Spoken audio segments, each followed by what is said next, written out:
Welcome back. Chad's President Idris Deby has reshuffled his cabinet, appointing Abdoulaye Fadul as Minister of Finance. He also named new ministers to be in charge of economy, foreign affairs, security and justice. The new foreign minister is Mahamat Sherif, Chad's former permanent representative to the United Nations. Jimet Arabi, an advisor to Deby, was named the new justice minister in the reshuffle, while Ahmadai Bokit takes over the security ministry. Fadul has served as interim finance minister since Deby sacked his predecessor, Christian Jorges, last month. The appointment comes amidst stalled negotiations with Glencore over more than $1 billion in oil-backed loans, and Chad owes the commodities trader. It was restructured in 2015 following the crash in global oil prices, but Chad is again struggling to repay the debt as funds from the International Monetary Fund dependent on reaching new terms. The South Sudanese army has clashed with rebels in the town of Koch in Unity State, shattering a ceasefire agreement hours after it came into effect. Both sides accuse each other of starting the fight around the oil-producing region. There has been no immediate details of casualties, but according to a humanitarian source, 17 aid workers fled the violence. The government and rebel groups on Thursday had signed a ceasefire in the latest attempt to end a 4-year civil war and let humanitarian groups reach affected civilians. The United Nations peacekeeping mission in South Sudan, in the meantime, UNMISS has closed a protection of civilians site in Melut, in the country's north, after resettling thousands of people who fled to the site for safety 4 years ago. 7 UN bases became protection sites, shielding over 200,000 people who poured into them from December 2013, when civil war first exploded in the world's youngest country. After living in cramped conditions for 4 years at the United Nations Protection of Civilian Site in Melut, South Sudan, these families are finally leaving to rebuild their lives elsewhere. Hundreds of people have sought shelter at the site since the civil war broke out. But the recent count registered 562 people left. Protection goes beyond just POC sites. So our troops that will stay in Melut will now be utilized to offer services, doing patrols, interacting with communities to build confidence, supporting humanitarian partners to access different areas, not only in Melut, but also doing outreach patrols in other different areas. Political rivalry between South Sudan's President Salva Kiir and his former deputy Riek Machar ignited the civil war in 2013 that has followed ethnic lines.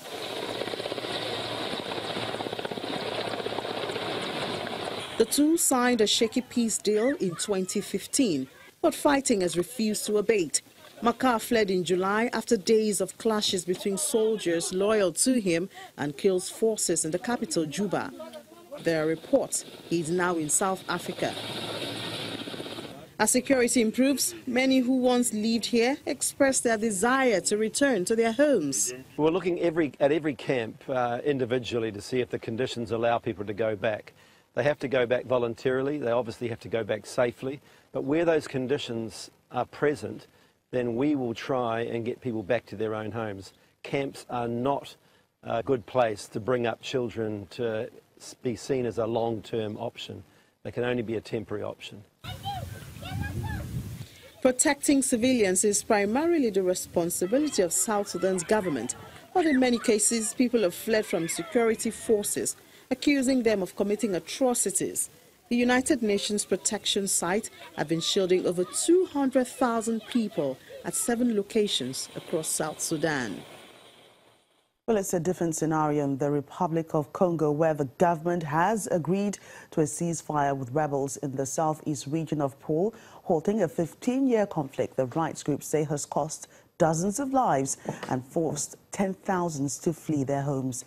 Political violence spiked in the Central African oil producer after a contested presidential election in April 2016 was won by President Denis Sassou Nguesso, who was ruled for 33 of the last 38 years. A militia led by Frederick Bintatsmu, better known as Pastor Ntumi, fought Sassou Nguesso during and after the 1997 civil war, has been blamed by the government for deadly raids on police, military and government bases. The unrest has forced tens of thousands of people to flee their homes and sparked allegations from human rights groups of abuse by government troops. The peace agreement between the two sides was signed by Interior Ministry Security Advisor Francois Ndé and Pastor Ntumi's representative Jean-Gustave Ntondo.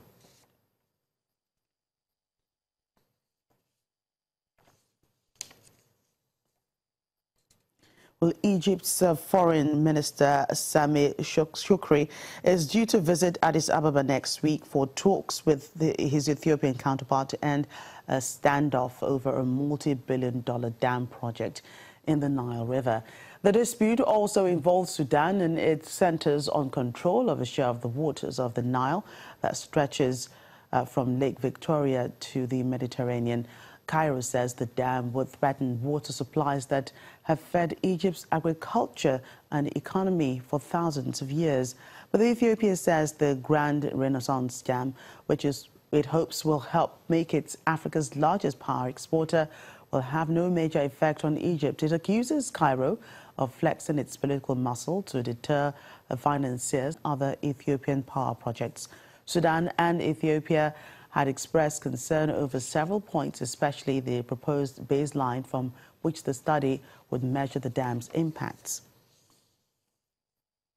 The Italian Prime Minister says that he will make a proposal to Parliament about transferring some of the country's troops stationed in Iraq to Niger to fight people smuggling and terrorism.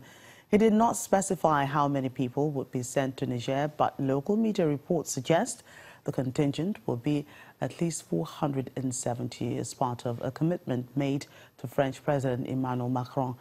Mr. Macron has thrown his weight behind a French-backed West African force known as the G5 Sahel, which includes the armies of Mali, Mauritania, Niger, Burkina Faso and Chad, which was set up in October to tackle Islamic militants. To give the force a boost, Macron held a Paris summit on December the 13th, attended by the leaders of the 5 participating countries, Germany and Italy, as well as Saudi and Emirate ministers. The Italian parliament is expected to be formally dissolved by the end of this year, ahead of the March elections, but it will continue to meet for ordinary administration and could approve the request for the transfer of military personnel as soon as possible. That's Network Africa. Thank you so much for watching. I'm Jacqueline Rogers.